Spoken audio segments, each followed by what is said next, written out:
Само за последния си акт Петко Петков ходил няколко пъти в КАТ. Бил засечен с линейката с 144 км в час на входа на село Беловец. Карал пациент в кома към болница в Русе. Транспорт на 12-годишно дете, неконтактно след падане от колело. На същото място тази сутрин отново с висока скорост премина и колегата му, който най-вероятно също ще получи глоба. Човека беше почти спрял да диша. Прави резен слух. Случаи като тези с код червено налагат светкавична реакция от страна на спешните медици. Около 70% са червените кодове, на които тръгваме.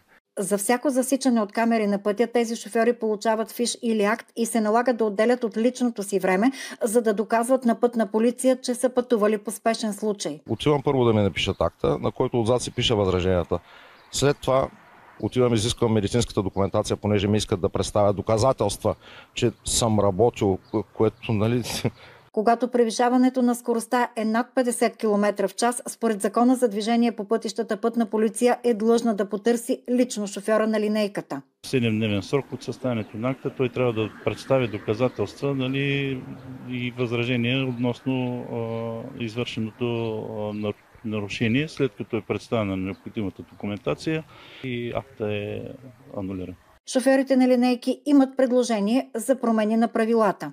Изключват се номерата на специалните автомобили и автоматично отпадат от тия камери. Понякога бързото каране спасява живот. Това са минути да спасиш един човешки живот.